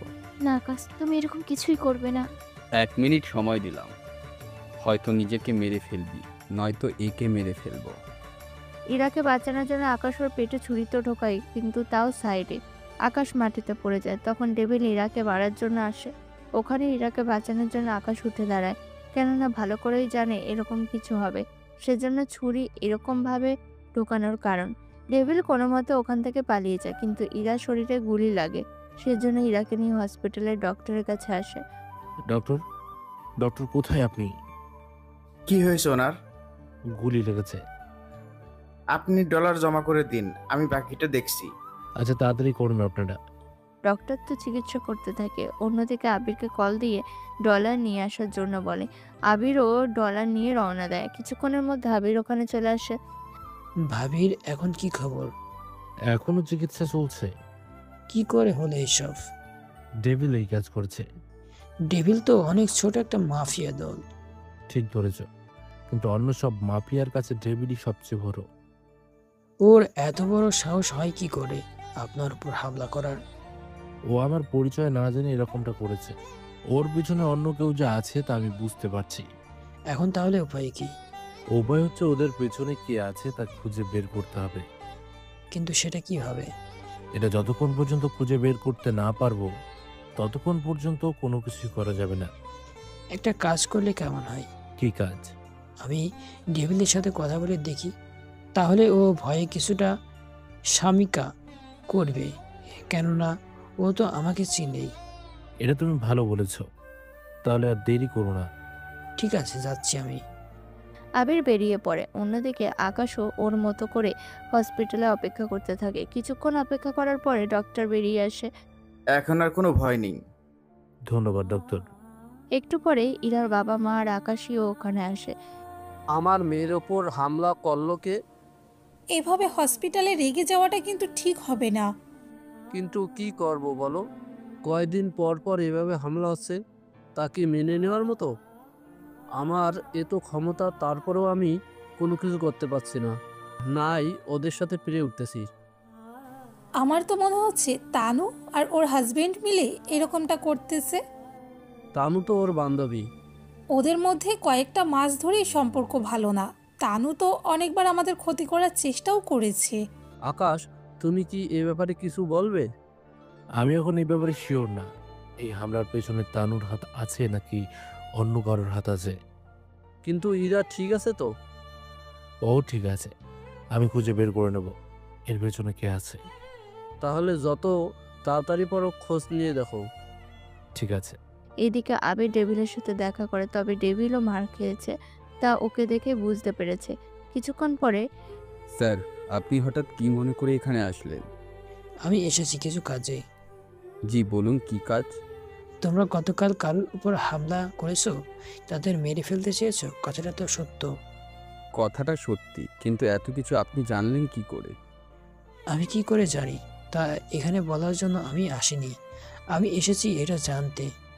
জি বলুন, কি জানতে চান? তোমরা কার কথায় এই কাজটা করেছো, আমাকে তার নামটা বলো। বস, আপনি তো জানেন এই কাজে এইগুলো বলা ঠিক না। তুমি কি চাও আমি তোমার সাথে? না স্যার, আমি বলছি। তাড়াতাড়ি বলো নাম। আমাকে নীলাশা আর নিলয় নামে দুজন বলেছিল। ওদের মোবাইল নাম্বার বা ঠিকানা কি আছে? জি, দিচ্ছি আপনাকে। ডেভিল ভয়ে ভয়ে সবটা দিয়ে দেয়। অন্যদিকে ইরা এখন অনেকটা সুস্থ হয়ে যায় গতকালের থেকেও। আকাশ ওর পাশে বসে আছে। তুমি কেন নিজের ক্ষতি করতে গেলে? আরে আমার তো সামান্য একটু লেগেছে। আমি দেখেছি তুমি কিভাবে ছুরি তোমার পেটে ঢুকিয়েছো। এটা তো ওদের দেখানোর জন্য করেছি, তাছাড়া ওটা যদি না করতাম তোমাকে তো বাঁচাতে পারতাম না। তাই বলে তুমি তোমার এতটা ক্ষতি করবে? চিন্তা করো না, আমি যতদিন তোমার পাশে আছি ততদিন তোমার ক্ষতি আমি হতে দেব না। দুদিন পরে আবির আকাশের কাছে এসে ওকে নীলাশা আর নিলয়ের কথা বলতে থাকে। সবটা শোনার পরে, এতগুলো বছর ধরে হঠাৎ আমার ক্ষতি করার জন্য উঠে পড়ে লেগেছে, ব্যাপারটা তো বুঝতে পারছি না। আমিও তাই ভাবছি, তা একবার ওদের সাথে কথা বলে দেখবো কি? আচ্ছা, আমি সহ এসে কথা বলে নেব, তোমাকে আর আসতে হবে না। ঠিক আছে। ওখান থেকে বাসায় চলে আসে। এসে কথা বলতে থাকে ইরার সাথে। কথা শেষ হওয়ার পরে, বাবা মা কি রাজি হবে? তাছাড়া তুমি যার বাসায় থাকো সেখানে কি আমরা থাকতে পারবো? হুম, পারবে। যদি পছন্দ না হয় তোমাদের, তাহলে চলে আসি ওখান থেকে। আচ্ছা, আমি বাবা মার সাথে কথা বলে দেখি। কিছুক্ষণ পরে ইরা ওর বাবা মার সাথে কথা বলে ওনাদের রাজি করিয়ে নেয়। তার পরের দিন সকালে ওনাদের নিয়ে আকাশ ওর বাসায় আসে। বাসা দেখে ইরা ওর বাবা মা তো অবাক হয়। আকাশ, তুমি আমাদের কার বাসায় নিয়ে এলে? সেটাই তো, এ তো বিশাল বড় বাড়ি। এটা কার বাড়ি? না না নানু, এটা তো আমাদেরই বাড়ি। আমরা তো এই বাড়িতেই আগে থাকতাম। আকাশের কথা বলে সবাই অবাক হয়, কেননা এরকম কিছু যে বলবে তা ওনারা বুঝতেও পারেনি। আগে ভেতরে আসুন, তারপর সবটা বলছি। ওনারা ভিতরে এসে অবাক হয়ে যায়, কেননা ইরার বাবা মা এত বড়লোক হয়েও যা কিছু পারেনি আকাশ সে সব কিছু করে দেখিয়েছে। আচ্ছা আকাশী, তোমার রুম কোনটা? চলো আম্মু, তোমাকে নিয়ে যাচ্ছি। ইরাকে নিয়ে রুমে আসে, তবে রুমের ভেতরে দুটো বেড। আকাশে ইরাকে বলতে থাকে সবটা শুনে তোমাদের এত কিছু আছে, তারপরেও তোমরা এভাবে চলাফেরা করো, আমি তো বুঝতেই পারছি না। তোমরা তো অনেক গরিব। আমরা কখন বলেছি আমরা গরিব? গরিব না হলে আমাদের বাসায় এত থেকেছো কেন? তুমি তো নিয়ে গেলে। তাছাড়া আমি তো অনেকবার বলেছি আমাদের সব কিছু আছে, তারপরেও তো তুমি বিশ্বাস করোনি। সেটা তো বড় ভুল হয়েছে আমার। এদিকে আকাশ ইরার বাবা মাকে একটা রুম দেখিয়ে দিয়ে ওর রুমে এসে দেখে ইরা তো রেগে বসে আছে। এরকম অবস্থা থেকে আকাশ ঠিকই বুঝতে পেরেছে। এত রেগে আছো কেন বলো তো? রেগে থাকবো না, কি করবো? এত কিছু লুকিয়েছো। তুমি তো বলার সুযোগও দাওনি, সেজন্য বলিনি। ওই দিন আমরা মূলত রেস্টুরেন্টে খেতে এসেছিলাম, তুমি সে না বুঝে ওই রকম একটা কাণ্ড করে বসলে। তোমার পরিচয় তো বলতে পারতে। আমি তো দেখতে চেয়েছিলাম কোন পর্যন্ত যায়। আমি তো জানতামই না তুমি এতটা ভালো হবে। হয়েছে হয়েছে, এত পাম পট্টি আর দিতে হবে না। আচ্ছা, দিলাম না। এখন তোমরা মা মেয়ে ঘুমাও, আমি একটু নিচে যাব। নিচে তোমার কি কাজ? বাজার তো করতে হবে। কিন্তু আব্বু, আমাদের বাসার বাজার তো রামু কাকা করে। তোমার রামু কাকা বাড়িতে গেছে, সেজন্য বাবা বাজার করে এসে কথা বলবো। বাসা থেকে বের হয়ে বাজার করতে থাকে। অন্যদিকে আকাশের পুরো বাড়িটা ওর মা আর নানা নানুকে দেখাতে থাকে। ওনাদের তো বিশ্বাসও হচ্ছে না এত বড় বাড়ি আকাশের হবে। 2 ঘন্টা পরে আকাশ ফিরে আসে। এত লেট করলে যে?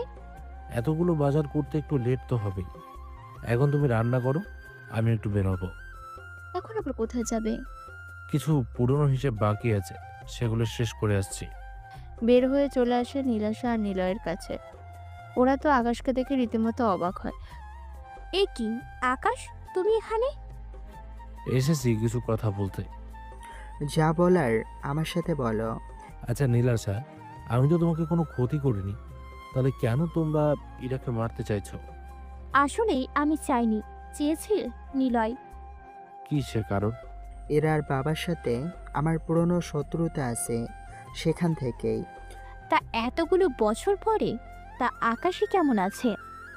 ওর খবর আমাকে জানতে হবে না। তোমাকে যা বলতে এসেছি, যদি তোমরা দুজন কোনো ঝামেলা করেছো তাহলে একটা কথা মাথায় রাখবে, আমি তোমাদের বাঁচতে দেব না। কথাটা কিন্তু মনে রেখো। তুই কি আমাকে ভয় দেখাচ্ছিস? ভয় না, সাবধান করে দিচ্ছি। নীলাশা, তোমার হাজবেন্ডকে বলে দিও, যদি এই ভুল আর একবার করার চেষ্টা করে তাহলে তোমাকে বিধবা আমি বানিয়ে ছাড়ব। আমার থেকে দূরে সরে গিয়েছো, আমি কিছুই বলিনি, কিন্তু আমার জিনিসগুলোতে আর যদি হাত বাড়াও তাহলে কিন্তু আমি কাউকে রেহাই দেব না। তুই কি জানিস আমার পিছনে কে আছে? কে আছে শুনি? একে তো নাম শুনেছিস, যা বাবার সম্পর্কে তোর কোনো ধারণা নেই। পুরো বিশ্বের লোক যার কথায় ওঠে আর বসে। আমারই বন্ধু সে, গ্রুপের একজন সদস্য, বুঝতে পারলি? তাহলে তুই সরে দাঁড়াবি না, তাই তো? ঠিক ধরেছিস। তাহলে তোর মৃত্যু অবধারিত, এই কথাটা মনে রাখিস। নীলাশা, এখনো সময় আছে, ওকে বোঝাতে থাক, নয়তো ওর যদি কিছু হয়ে যায় তোর কি হবে বল? কথাটা বলে চলে আসে ওখান থেকে। এদিকে নীলাশা অনেক বোঝাতে থাকে, কিন্তু কোনো কিছুতে রাজি হচ্ছে না নিলয়। অন্যদিকে সব মাফিয়ার লোক এক হয়ে একটা মিটিং করে, যে মিটিংয়ে সবাই একের বিরুদ্ধে গিয়ে কাজ করার জন্য এক হয়ে যায়। যে খবরটা আকাশের কাছে আসে। তাহলে তো খেলা এবার জমে যাবে। আমিও তো সৈন্য রেডি রাখতে বলবো। হুম, বলে দাও। যে কোনো মুহূর্তে আক্রমণ করে বসবে। ঠিক আছে, তাই হবে। কিছুক্ষণ পরে আকাশ বাসায় ফিরে আসে। ওকে দেখে, এত কাজ করলে কি হবে বলো? বউকে তো সময় দিতে হবে। কিছু কাজ আছে, যে কাজগুলো কয়েকটা দিনের মধ্যেই শেষ করে ফেলবো। কি কাজ? সেগুলো তোমার না জানলেও চলবে। শোনো না, আমার না ইচ্ছে করছে। তাই বলে এখনই? এখন হলে কি অসুবিধা হবে তোমার? আমার কোনো অসুবিধা নেই, চলো তাহলে। এর পরের কাহিনী শুনে আপনাদের কোনো কাজ নেই, কেননা তা বলার মতো না। সকালবেলায় আকাশও রেডি হয়ে বের হয়, তবে যাবার আগে আচ্ছা শোনো, একটা কাজে যাচ্ছি, ফিরতে 2 দিন লাগবে। পরিবারের সবার খেয়াল রেখো। তুমি কোনো চিন্তা করো না, সাবধানে থাকিও। চলি তাহলে। আকাশ ওর আস্তানায় এসে আবিরকে বলে সবাইকে নিয়ে বের হতে। ওদের সাথে আকাশও বের হয়ে চলে আসে ম্যাক, ডেভিল, তারেক, নিলয় আর অনেক মাফিয়া লোকদের কাছে। আকাশ যে আসছে তার খবর ওরা পেয়ে যায়। এখন কি হবে? এত ভয় পাও কেন? আমার বন্ধু একে গ্রুপের সদস্য। সামান্য আকাশ নামের একটা ব্যক্তিকে এত ভয় পেলে কি চলে বলো? সেটাই তো, দেখি ওই ছেলে কি করতে পারে আমাদের। কিছুক্ষণের মধ্যে ওখানে আকাশ চলে আসে। ওর সাথে তখন তেমন কেউ ছিল না, কেননা বাকিরা বাইরের দিকটা যাকে পাচ্ছে ওখানেই মারতে থাকে। আকাশকে দেখে ওরা তো মোটামুটি খুশি হয়। দেখ, একাই এসেছে আমাদের মোকাবেলা করতে। ওহ, কি ভুলে গেছে, আমরা কি কি পারি ওর সাথে করতে। তোমরা দাঁড়িয়ে আছো কেন? মারো ওকে। ওরা 3 জন একসাথে আসে মারার জন্য, কিন্তু ওদের অনেক সহজে মাটিতে শুইয়ে দেয়। ওরা তো অনেকে এবার বন্দুক হাতে নিয়ে গুলি করতে যাবে, তখনই ওখানে আবির আসে বাকিদের নিয়ে। আবিরকে দেখার পরে বস, আপনি এসেছেন? কথাটা বলে ওখানে থাকা সবাই আবিরকে মাথা ঝুঁকে সালাম করতে থাকে, কিন্তু আকাশ দাঁড়িয়ে আছে। দেখেছেন বস, আপনার সামনে কিরকম মাথা তুলে দাঁড়িয়ে আছে। আমাদের বলে আপনাকে মেরে ফেলতে নাকি ওর 1 মিনিটও লাগবে না। বস, আমিও শুনেছি। আমি চাই আপনি এই ছেলেকে মৃত্যু দিন। আবির, তুমি আমাকে শাস্তি দেবে। দেখছেন বস, আপনার মুখে মুখে কিভাবে এই বদমাইশ ছেলেটা তর্ক করতেছে। বস, ওকে মেরে আপনার অপমানের প্রতিশোধ নিন। আবির, তুমি ওদের দেখবে না, আমি যা করার করব। আপনাকে কিছু করতে হবে না। প্রেসিডেন্ট একে। এর মতো একটা সাধারণ ছেলে কিভাবে প্রেসিডেন্ট একে হবে? উনি তো আমাদের প্রেসিডেন্ট একে। ওনার ক্ষমতা সম্পর্কে তো তোমরা এখন জেনেছো। তাহলে এখন বলো, তোমাদের এর জন্য কি শাস্তি পাওয়া উচিত? প্লিজ বস, আমাদের ছেড়ে দিন। হ্যাঁ, আমরা তো আপনার দয়ায় বেঁচে আছি। আমার পরিচয় জানার পরে এখন এই সব বলছো? কিছুক্ষণ আগেও তো আমাকে মারতে চেয়েছো। তখন তো জানতাম না আপনি সবার সেরা। আপনি যখন সবাইকে আশ্রয় দেন, সেখানে আপনার সাথে কিভাবে আমরা পেরে উঠবো বলেন? নিলয়, তোমাকে আমি অনেক সুযোগ দিয়েছিলাম, কিন্তু তুমি সে সুযোগ মিস করে গেলে। আর একবার সে সুযোগ দিন আমাকে। এতবার সুযোগ দিলে তো তোমরা মাথায় উঠে পড়বে। এই শেষবার। বিশ্বাস করুন, এই শেষবার। বস, ওদের কি করব? ওদের একটা করে হাত আর একটা করে পা কেটে দাও, এটাই হবে ওদের শাস্তি। প্লিজ বস, এরকমটা করবেন না। যদি আমাদের প্রাণ ভিক্ষা দেন, তাহলে একটা সত্যি কথা বলবো আপনাকে। কি সত্যি? 2 মিনিট সময় দিন। নিলয়, ইরা আর ওর বাবা মার সাথে আকাশীকে সামনে নিয়ে আসে। আসলে আকাশ বাসা থেকে বের হওয়ার পরেই ওরা এদের অপহরণ করে নিয়ে আসে। তোরা যখন ওদের কোনো ক্ষতি করিসনি, তখন তোদের জীবন ভিক্ষা দিলাম। তবে তোমাদের মাঝে আমি সবসময় সাধারণ হয়ে থাকার চেষ্টা করেছি। ধন্যবাদ আপনাকে। হ্যাঁ, আমরা আর কখনো এই দেশে ফিরে আসবো না। এই বলে ওরা চলে যায়। অন্যদিকে তাহলে তুমি সেই পাওয়ারফুল ব্যক্তি যাকে পুরো বিশ্ব ভয় পায়? তবে তোমাদের মাঝে আমি সবসময় সাধারণ হয়ে থাকার চেষ্টা করেছি। তবে আর যাই হোক, আমার জামাইয়ের যে এত পাওয়ার আগে জানা ছিল না। যদি জানা থাকতো তাহলে কি করতে? বিয়ে করতাম না। তবে রে, দেখাচ্ছে মজা। ইরাকে তাড়া করে। আর এখানেই শেষ হলো একজন পাওয়ারফুল মানুষের কাহিনী। প্রিয় শ্রোতা বন্ধুরা, আমাদের আজকের গল্পটি এখানেই শেষ হচ্ছে। আশা করছি আপনাদের গল্পটি অনেক ভালো লেগেছে। তো আজকের মতো গল্প এই পর্যন্তই। দেখা হচ্ছে পরবর্তী গল্পে। ততক্ষণ ভালো থাকবেন, সুস্থ থাকবেন।